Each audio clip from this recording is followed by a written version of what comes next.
Hello नमस्ते साथीहरू, स्वागत छ तपाईहरुलाई मेरो फेरि पनि नयाँ भिडियोमा हैन। तपाईहरुले अस्तिको भिडियोमा धेरै माया देखाइदिनु भयो हैन। 15 लाइक आइहाल्यो 15 लाइक आइहाल्यो अनि 200-300 भ्युज चाहिँ पुगेको थियो हैन। थ्यांक यू, धन्यवाद जतिजनाले पनि सपोर्ट गर्नुभएको थियो। यस्तै गरेर सपोर्ट गर्दै जानु होला हैन। मलाई पनि मन लाग्छ कि आगामी दिनहरुमा अझै राम्रो राम्रो भिडियो बनाउँदै जाऊँ भनेर हैन। अस्ति त मैले हच्चामा हाल्दै थिएँ, त्यही पनि त्यत्रो गएछ, माया दिनुभएछ, धन्यवाद हैन सबैलाई, थ्यांक यू, धन्यवाद। अनि तपाईहरुलाई त अब थाहा छँदैछ हाम्रो नेपालमा कस्तो चलिरहेको भनेर हैन। अब धेरै अब नेताहरुको यो चुरीफुरी पनि देखिएको छ हैन। अब खेतबारी खन्न आइरहेछन् कतिपय नेताहरु, त्यो पनि देखिराख्नु भएकै छ तपाईहरुले। अब अनि त्यसैमाथि नाटक गर्ने नेताहरुको झन् कमी नै छैन। कोही देशद्रोही भन्दै हिँडेछन्, कोही देश दलाल भन्दै हिँडिरहेछन्। त्यो पनि तपाईहरुले अब बुझ्नु भएकै छ हैन। थाहा नभएको हैन, थाहा भइरहेको हो। अब जो चाहिँ पहिल्यैदेखिबाट हैन देशलाई बेच्दै यताउति गर्दै लुट्दै आइरहेको थिए, तिनीहरू चाहिँ दलाल भएनन्। अनि अहिले चाहिँ जो अब नयाँ पार्टीबाट अब हैन जुटेर आगामी दिनमा अब अगाडि अब जनताहरूलाई केही राम्रो दिम, सुशासन दिम भनेर आएका नयाँलाई चाहिँ अब पेलिरहे, त्यस्तै चलिरहेको रे हैन। निरन्तरता भइरहे त्यस्तो। हाम्रो देशमा यही हो, हुनु नै खास भनेको यही हो।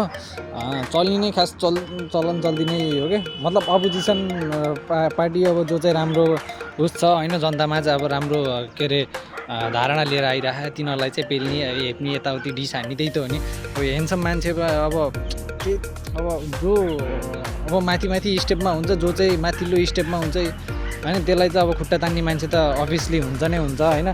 झन् त्यसैमाथि हामी त नेपाली हो यार। अब नेपालीको त झन् एउटा उखानै छ, नेपालीलाई एकचोटि चाहिँ अब नेपालीहरू मरेर चाहिँ अब कहाँ गएछन् भन्दा उसमा गएछन् के, यमराज भतिम गएछन्, यमलोकमा गएछन् अरे।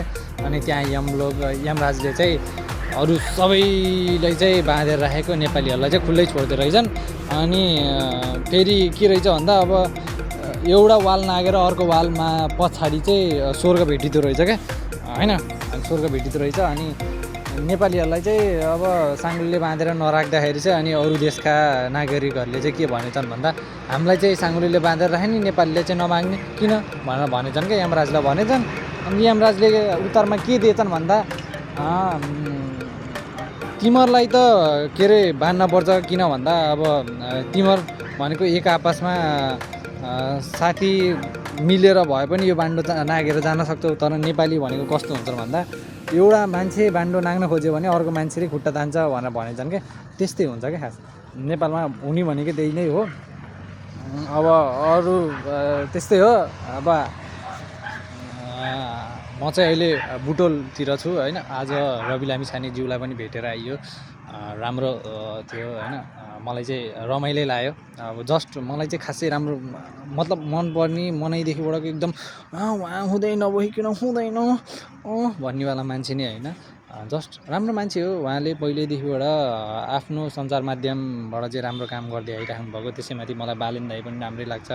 उहाँ पहिल्यैदेखिबाट एउटा प्रोफेसनल ऱ्यापर भएर पनि अनि त्यसरी इन्जिनियरिङमा पनि राम्रो तरिकाले लाएर उहाँ धेरै पैसा कमाउने मान्छे हुनुहुन्छ। तर त्यतिमा मात्रै नअडिएर हैन, अब म मात्रै आफ्नो सुख भोग गरेर बसेर के काम हैन, म पो हुनी खानी छु।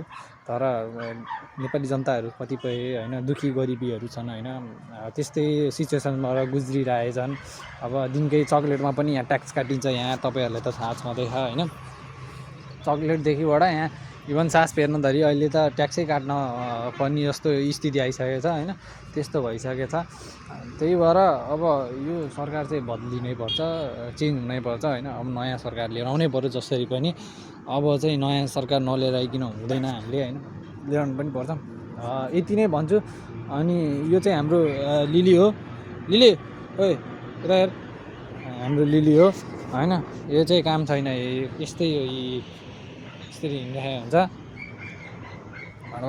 काम छैन। यति भन्न चाहन्छु साथीभाइ हो। नमस्ते, good night, see you and tomorrow. ल।